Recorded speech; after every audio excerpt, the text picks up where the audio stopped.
Hi అండి, చూసారుగా మేమైతే మొత్తానికి అయితే పొలం దగ్గరికి వచ్చాం. చేలకాడికి చూడండి, పెసర చేనండి, పెసరకాయలు, యాసంగి పెసరకాయలు మళ్ళీ బాగుంటాయండి. ఇట్లా న్యాచురల్గా మన చేత మనం పంట పండించి అదే పంట వచ్చే ధాన్యం మనం తింటే ఆ ఆనందమే వేరు. ఇంకా ఇవి పెసరకాయలండి, అప్పుడే ఎండినాయి. ఇక ఇంకొక వారం 10 రోజులు అయితే దీన్ని ఏమంటారు పీకుతారు, కాయలు కోస్తారు కొంతమంది. ఇట్లా రొట్ట కోసేసి టారతో తొక్కిచ్చి పెసరకాయలు అయితే చేస్తారు. కొంతమంది మిషన్ పెడతారు, మిషన్ పెట్టి మిషన్తో కోపిస్తారు. పొట్టు తినకూడదు, పొట్టు తీసుకొని తినాలి.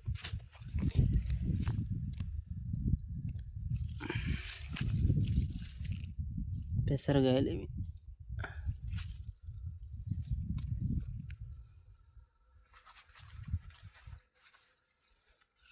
పెసర చేను, పెసరకాయలు. మన పెసర్లు మస్తు మంచిది ఆరోగ్యానికి కూడా. చూడండి మొత్తం ఈ సైడ్ మొత్తం కాయ అంతా ఎండింది. చూడండి పాకానికి వచ్చిందంటూ.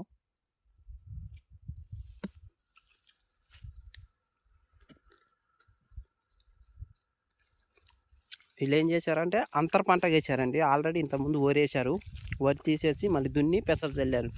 ఇట్లా చల్లడం వల్ల ఏంటంటే పంట దిగుబడి వస్తుంది, మనకి 2 పంటలు పండుతాయి. మళ్ళీ నెక్స్ట్ ఇయర్ మళ్ళీ వరేసినప్పుడు ఏంటంటే ఈ పెసరకి ఉండే ఏర్లు చాలా మంచిది అంటాం. భూమిలో అవి ఉంటాయి కాబట్టి పంటకు అనేది దిగుబడి అధికం వస్తుంది. అందుకే అంతర పంటగా ఏదన్నా ఒకటి వేయాలి ఎప్పుడైనా మనం వేసే చేయాలల్లో.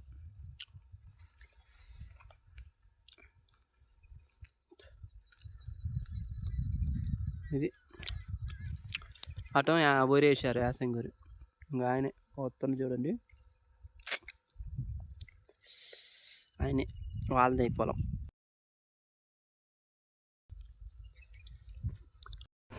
మా తేజ్ అయితే పెసరకాయలు అయితే కోసుకుంటుందండి. పచ్చి పెసరకాయలు చాలా టేస్ట్ ఉంటాయండి.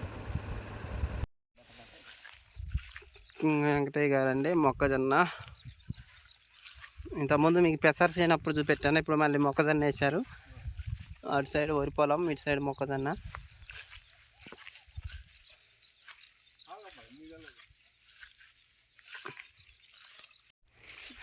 చూశారు కదండి మొక్కజొన్న. ఆల్రెడీ ఇంతకుముందు పత్తి వేసారా? పత్తి వేసి మళ్ళీ అంతర పంట 2వ పంటగా మళ్ళీ మొక్కజొన్న వేశారు. సో ఈసారి మొక్కజొన్న కూడా బాగానే ఉందిలే, కానీ కొంచెం గొడ్ల బాధ. చూడండి లేత కంకులు. మనం ఎప్పుడైనా అంతర పంటగా పత్తి వేసిన తర్వాత 2వ పంటగా వేస్తే ఏంటంటే ఒక పంట మీద అప్పు అయినా 2వ పంట మీద తీర్చుకునేటట్టు ఉంటుంది.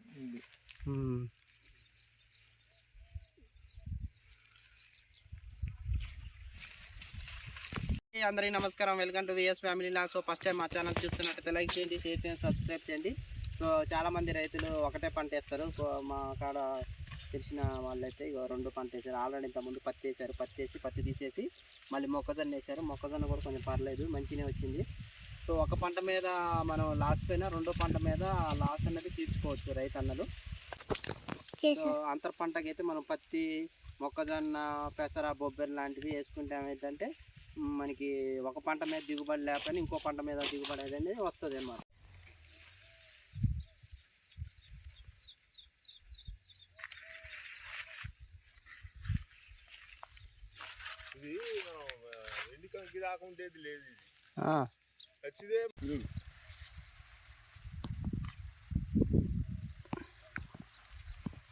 పాడేటి మొక్కజొన్న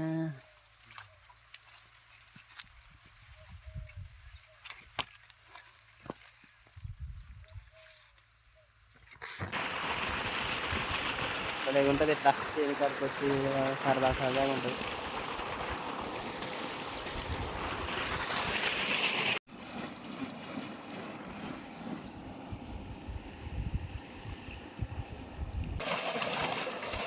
బండలకి కర్రలు ఏంటి, కర్రలు అన్నీ రెడీ చేస్తాను, ఆయుధాలన్నీ రెడీ చేస్తాను. చూడండి ఎడ్లను కట్టేయడానికి ఒక కర్రు తీసుకొచ్చాను. కర్రుతో సుత్తి లేక చాలాలో సుత్తులు ఉండవుగా బండతో కొడతాను చూడండి. రేపు శ్రీరామనవమి ఈరోజే ఎట్లా కడుగుతుంటాం ఆవుల్ని మేత కోసం కడుగుతున్నాం. గోవుల్ని ఇప్పుడు కడుగుతానంట. గోవుల్ని కడుగుతాం కదా.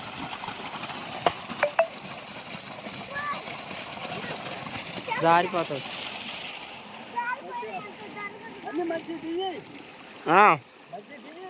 చిత్తనా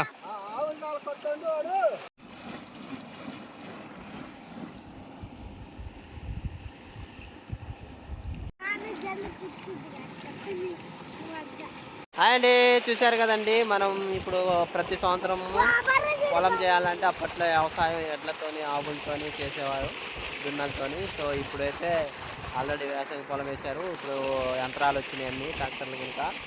సో ఇప్పుడు ఆవునైతే మనం గోమాతని ఎట్లా మనకి ఎంత సహాయం చేస్తుందో మనం కూడా ఆ మాతకు అలాగే చేయాలి. సో మా సుబ్బయ్య తాత ఏం చేస్తుందంటే ఇప్పుడు ఆవుని తీసుకొచ్చి మొత్తం ఇలా రేపు శ్రీరామనవమి కాబట్టి శుభ్రం కడిగేసి ఏదంటారో కుంకం పసుపు కుంకం చల్లుతారు. ఆనవాయితీ అనమాట, ఎప్పుడైనా ఉగాదికి కానీ శ్రీరామనవమి కానీ. సో ఈసారి అయితే మళ్ళీ మా సుబ్బయ్య తాత కూడా ఆ విధంగా చేస్తుంది. ఆవులు కడుగుతాం, కడిగి కుంకుమ వేస్తాం, పసుపు వేస్తాం. దేవుడి పెళ్లి రోజు పండగ, ఎప్పుడైనా ఇట్లా చేయాలా. ప్రతి సంవత్సరం చేస్తారు ఇలాగనే, ప్రతి సంవత్సరం ఇలాగనే చేస్తాం. నేను అట్నే పెట్టు సంచి రైతు ఇస్తాడు కడగమని చెప్పిండు. ఎట్లా మొత్తం నీళ్ళు ఆవుల్ని శుభ్రం. ఓహో కానీ మనం ఏం చేస్తాం, దేవుని గోమాతని పూజించాలి. సో ప్రతి పండగకి, ఉగాది పండగ అప్పుడు ఏం చేస్తారంటే గోమాతని పూజలు చేస్తారు, కడుగుతారు అనమాట. వ్యవసాయం చేసే రైతులు అనమాట. ఇట్లా ఈ విధంగా చూసుకోవాలి.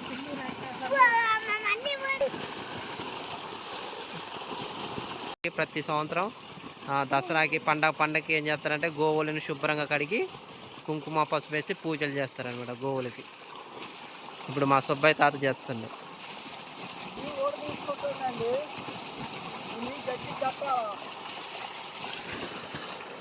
దాకా ఆ మధ్యలో పుల్ల పెట్టావడే, ఆ కర్రకి అటు ఇటు ఓలుందిగా, అల్లో పుల్ల పెట్టు. సేల్ లాంటిది ఏదన్నా జారి రాకుండా, రాడ్డు ముక్క ఏదన్నా ఉంటే.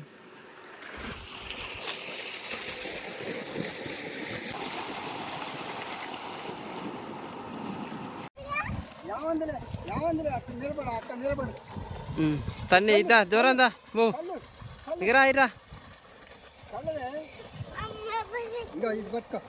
ఆవును కూడా ఒకటి అయిపోయిన తర్వాత శుభ్రంగా ఇంకోటి. ఓయ్ దూడ చిందులేస్తుంది. వదిలిపెట్టి ఆడికి వస్తా.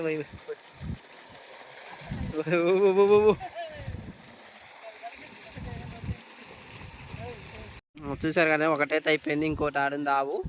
సో ఒక దాన్ని కడిగిన తర్వాత ఇంకోటి నెక్స్ట్.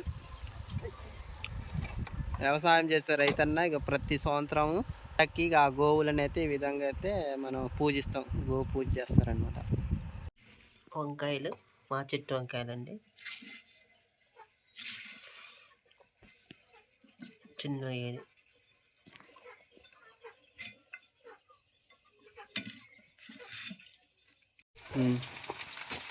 ఇక ఆనియన్ ముక్కలు అయిపోయినాయి, మగ్గేసిన తర్వాత మనం కట్ చేసి పెట్టుకున్న వంకాయ ముక్కలు వేసుకున్నాం.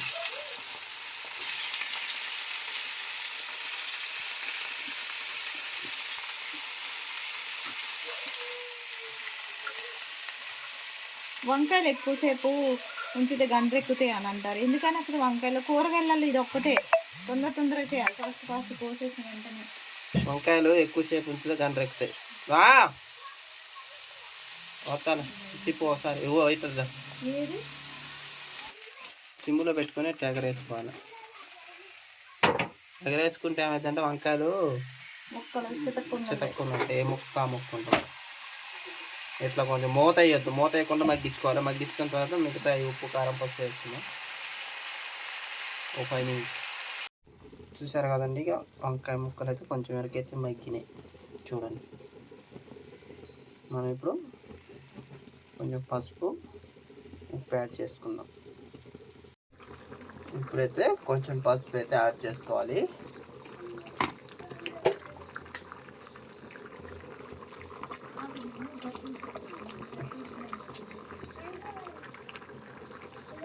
హాఫ్ స్పూన్ పసుపు,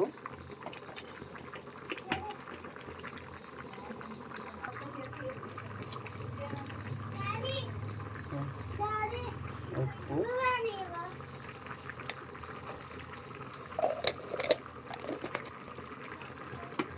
కలుపుకోవాలి.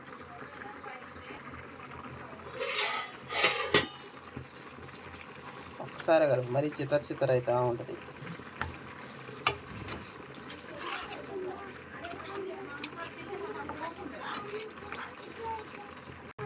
ఒక 5 నిమిషాలు మగ్గించి మళ్ళీ ఇప్పుడు కారం వేసుకోవాలి.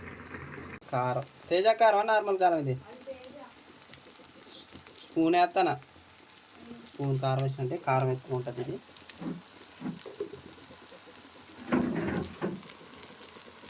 లైట్ తిప్పుకొని మూత వేయచ్చు. వంకాయ కూరలో మూత వేస్తే ఏంటంటే నుజ్జు అవుతుంది.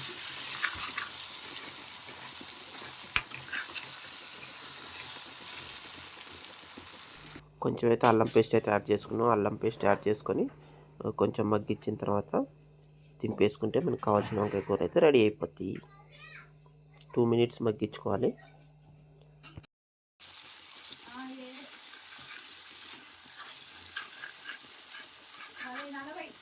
చూసారు కదండి, మనకు కావాల్సిన వంకాయ కూర అయితే రెడీ అయిపోయింది.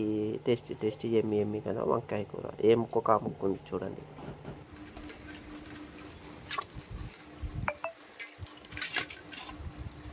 ఎందుకు వంకాయ కూర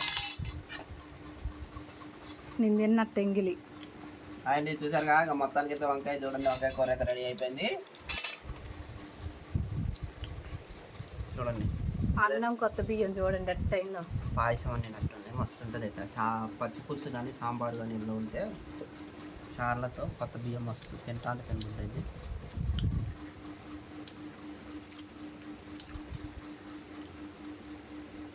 సూపర్ ఉందండి వంకాయ కూర. మా చెట్టుకాయలు మేము ఇంట్లో చేసినాం బుట్టలలో. మీకు ఆల్రెడీ పాత వీడియోలో చూపెట్టాం కదా, టబ్బులలో పోసి గింజలు వంకాయ నారు తెచ్చేసేసినాం.